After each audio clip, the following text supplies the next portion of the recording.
parlons de la Crimée.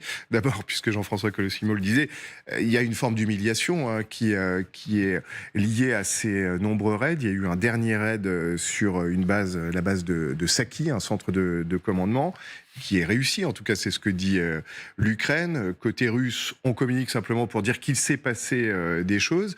Il se passe quelque chose, général Richoux, sur cette péninsule de Crimée, où on le voit, les défenses russes s'amenuisent au fil du temps. On a l'impression qu'ils ont de plus en plus de mal à les reconstituer, d'ailleurs. Ce qui est intéressant, c'est qu'il y a des missiles qui s'abattent et qu'on ne sait pas où est passée la défense antiaérienne, finalement. Voilà, donc là, ça c'est déjà intéressant. Deuxièmement, on voit que la Crimée reste un objectif politique, je veux dire, avec des frappes dans la profondeur, davantage que l'objectif militaire immédiat. Je pense que la Crimée, on ne peut pas la reprendre pour le moment.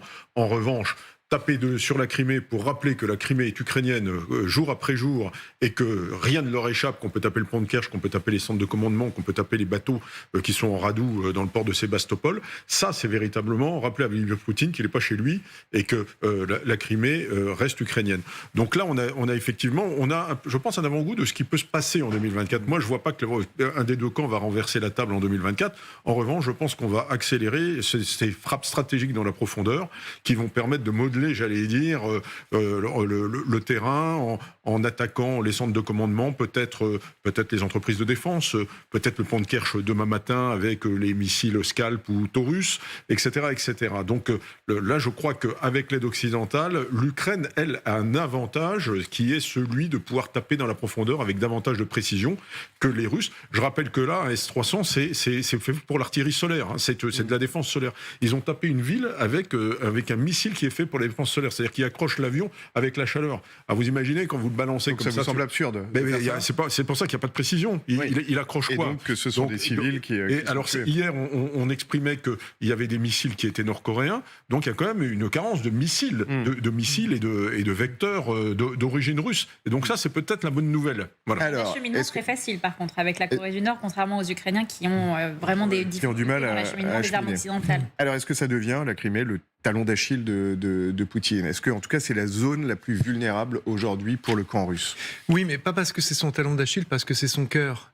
La Crimée, c'est quelque chose d'intime pour Vladimir Poutine et c'est intimement lié à sa survie au sens politique et même physique. Et ça, les Ukrainiens l'ont bien compris. Ne pas oublier, on en parle peu de lui, mais que Oleksiy Reznikov, le précédent ministre de la Défense, a été remplacé par Roustem Umerov, ministre de la Défense ukrainien. C'est un Tatar de Crimée. Donc pour lui aussi, c'est quelque chose de très intime, la Crimée. Et donc Zelensky et le pouvoir ukrainien l'a bien compris. Donc il percute très régulièrement ce territoire, et ce qui fait très très mal à Vladimir Poutine. Probablement plus que Belgorod, parce que s'il y a un enseignement qu'on doit tirer, si vous voulez, de ces 2 ans de guerre à haute intensité, c'est que Vladimir Poutine est capable de suicider une partie de son économie, suicider une grande partie de son peuple. En revanche, il a des faiblesses. Et la Crimée en fait assurément partie. C'est-à-dire qu'on ne peut pas imaginer, si vous voulez, Vladimir Poutine restant au pouvoir alors que la fédération perdrait la Crimée.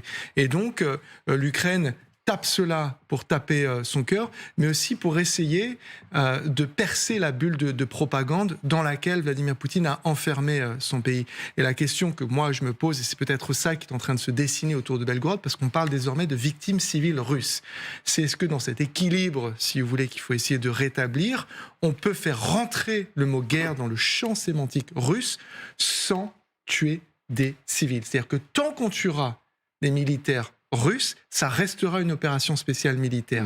Est-ce que, et c'est un terrible calcul qui est peut-être envisagé par les Ukrainiens, est-ce qu'en fait, la prochaine étape, le Rubicon qui est en train d'être franchi, et ça va être une conversation franchement difficile, voire houleuse, avec les nations alliées, c'est ce qu'on peut laisser... Attaquer massivement des civils. Oui, c'est-à-dire imperméabiliser, continuer d'imperméabiliser les civils russes par rapport à la réalité de ce que subissent les Ukrainiens de leur côté. Alors juste un mot de Sylvie Berman sur la Crimée avant de passer à Belgorod, parce qu'effectivement beaucoup de choses se jouent à Belgorod, et je vous rends la parole ensuite, Jean-François Colossimo, bien sûr. Oui, mais la Crimée, c'est évidemment existentiel pour Vladimir Poutine. Il a fait ce choix de l'annexion en 2014. Ça lui a valu un regain considérable de popularité. C'est monté à 85%. La majorité des opposants l'ont soutenu. Gorbatchev, à l'époque, bon, c'était pas un opposant, Navalny. mais il n'avait pas beaucoup d'amis, pas beaucoup d'amitié avec Vladimir Poutine, l'a soutenu. Navalny l'a soutenu, et beaucoup d'autres également. Et donc, évidemment, une perte aujourd'hui est totalement inconcevable. Mais ce qui est étonnant dans ces circonstances-là, et là le général peut s'en étonner encore plus que moi, c'est effectivement leur incapacité à défendre la Crimée. Même si ça ne veut pas dire que l'Ukraine va l'occuper, mais c'est quand même étonnant, alors que c'est une cible évidente pour Volodymyr Zelensky depuis le début, puisque c'est lui qui a créé la plateforme Crimée et qui depuis le début en fait un objectif central. Et malgré tout, on est surpris à chaque fois par le succès des frappes ukrainiennes. Vous vouliez ajouter quelque chose? Oui, je crois quand même qu'il faut faire un peu d'histoire, quoi. C'est-à-dire, la Crimée, elle est russe et russophone. Elle n'a jamais été ukrainophone. Je veux dire, ça c'est une évidence. Je ne suis pas en train de défendre la politique de Poutine en Crimée, mais on peut être contre Poutine et malgré tout ne pas trop malmener l'histoire. Tout de même, n'est-ce pas, ça a été le but de Pierre le Grand, ça a été le but de Catherine la Grande, c'est une terre byzantine, c'est Chersonèse, c'est par là que les missions de Constantinople sont venues baptiser les Slaves, donc je ne sais pas que Poutine, qui a un intérêt, je dirais, symbolique pour la Crimée. Ensuite, et c'est très important... Alors, juste un instant, russophone, ça c'est... Non, mais... russe, toute la question est là, dans le fond. Oui, mais... C'est-à-dire, depuis le XVIIIe siècle. Voilà. Parce qu'elle était quand même, elle appartenait à l'Empire ottoman avant. Non, alors elle n'appartenait pas à l'Empire ottoman, c'était un khanat tatar qui était sous la protection de l'Empire ottoman, si ce n'est que c'était une terre désertée, et que c'est la Crimée telle qu'on la connaît, avec les villes qu'on connaît, que Poutine bombarde aujourd'hui d'ailleurs, toutes ces villes sont des créations russes. Ça veut dire, c'est indiscutable, historiquement. C'est la politique de Catherine la Grande. Mais est-ce qu'elle se sent encore russe? C'est que justement, parce qu'il y a ces Tatars qui ont atrocement souffert sous Staline, qui ont été largement déportés, qui étaient une population résiduelle en Crimée, parce qu'ils étaient dispersés, les pauvres, véritablement, dans toute l'Union soviétique et en Turquie. C'est ça qu'il faut comprendre. Hein. C'est ça, la Crimée, c'est le véritable problème. Ils sont revenus à partir de 1991 et composent à peu près aujourd'hui 10%, 12% peut-être de la population, sachant qu'ils ont un véritable problème, c'est qu'ils ont été totalement, eux, russifiés ou soviétisés, et que donc ils affirment une identité tatare qu'il leur faut en fait reconstruire, y compris apprendre la langue. Une langue qu'il faut fixer, puisqu'elle n'était pas fixée. Donc ces Tatars-là, qui ont un héros, à tous les sens du terme, en la personne de Djemilev, qui est le président du Majlis, c'est-à-dire du Parlement, au sens islamique, n'est-ce pas, des Tatars de Crimée. Eh bien, quand on regarde ce mouvement qui naît en 91, qui est un mouvement de retour, hein, parce qu'il y a à peu près 250 000 Tatars qui sont revenus, on se rend compte qu'effectivement, ils choisissent plutôt l'Ukraine contre la Russie, mais surtout, ils sont dépendants de la Turquie. Parce que la Turquie revendique la Crimée aussi. Et on revient en fait au XVIIIe siècle, à l'affrontement entre l'Empire tsariste et l'Empire ottoman pour la domination de la mer Noire. Pardon d'être beaucoup moins cultivé. Non, mais si tous les pays qui sont passés par l'Ukraine revendiquent aujourd'hui l'Ukraine... Et la Turquie, elle joue un rôle là-dedans. Voilà, non, mais Erdogan pourrait demain revendiquer. Dans la guerre d'Ukraine, Erdogan joue un rôle.